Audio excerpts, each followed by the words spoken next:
Human Life by Aubrey Thomas de Vere, 1814 to 1902. Sad is our youth, for it is ever going, crumbling away beneath our very feet. Sad is our life, for onward it is flowing, in current unperceived because so fleet. Sad are our hopes, for they were sweet in sowing, but tares, self-sown, have overtopped the wheat. Sad are our joys, for they were sweet in blowing, and still, oh still their dying breath is sweet.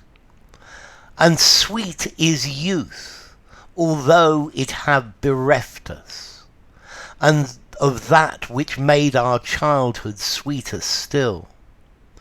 And sweet our life's decline, for it hath left us a nearer good to cure an older ill. And sweet are all things when we learn to prize them, not for their sake, but for his who grants them or denies them. Okay, this poem was by Aubrey Thomas de Vere. Let's see, he was the son of an Irish noble. His father was a baronet. He grew up in County Limerick in Ireland. He was the third son, so he didn't inherit. Let's see, he was educated in the family's baronial manor house, and he went to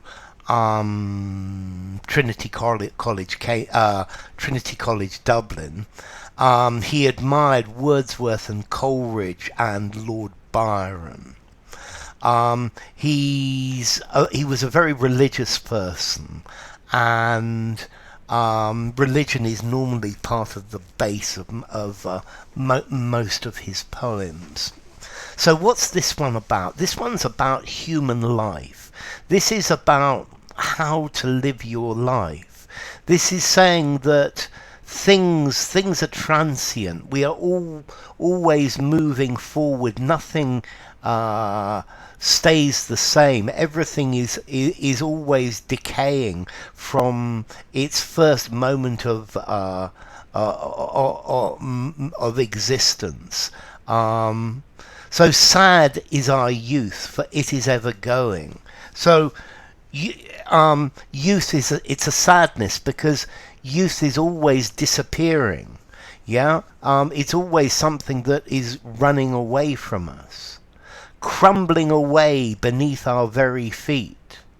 Yeah, time is always going forwards. Yeah, young, well, you always were younger. Yeah, and it's something that is always disappearing. Sad is our life, for onward it is flowing.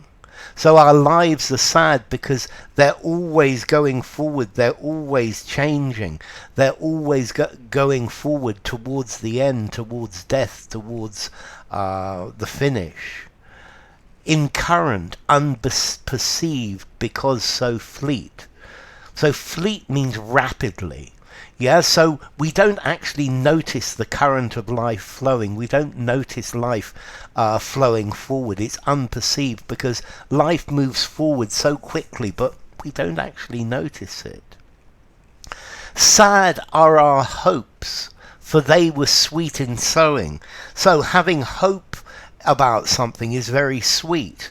And when you sow, this is to sow a seed, to put a seed in the ground. So when you have hope, you start something, and you have hope that it's going to be successful. But our hopes are sad.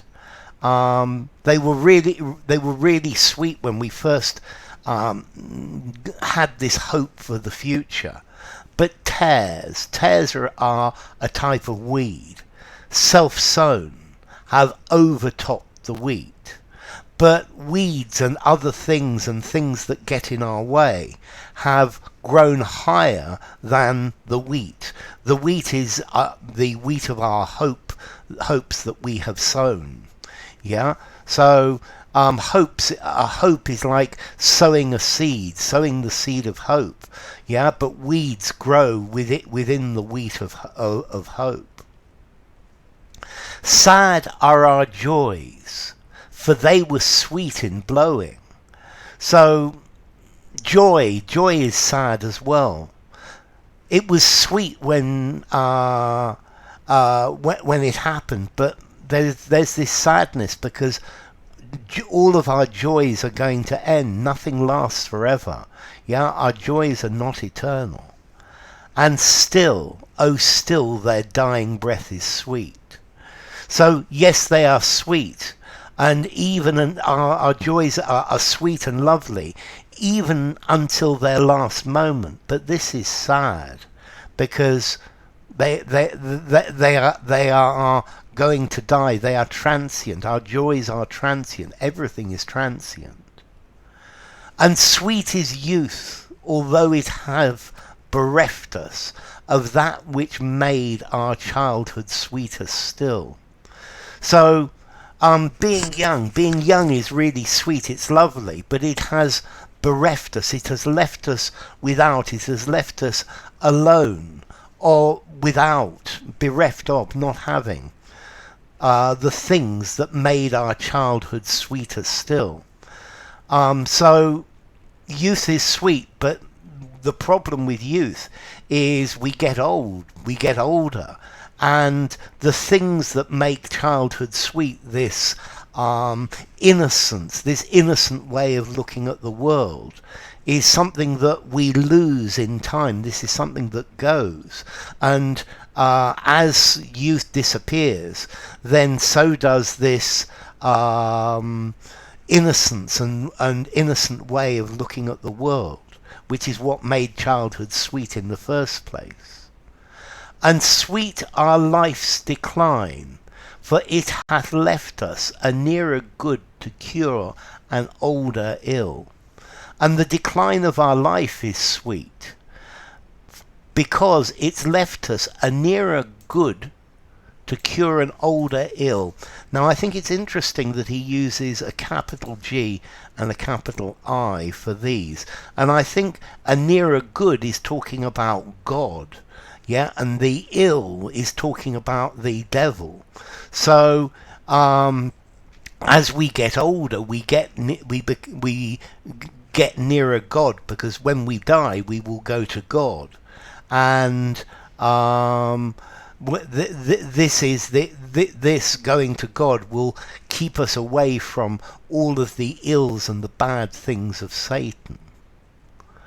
And sweet are all things when we learn to prize them. So everything is sweet. Everything is lovely when we learn to appreciate them, to think that these are wonderful things. And these are wonderful things not intrinsically for their sake, for the things themselves, but His who grants them or denies them. But things are sweet for the person who considers them sweet, who appreciates them, who says they're wonderful, or does not say they're wonderful. And therefore all things can be sweet if you learn to prize them, to consider them as something wonderful.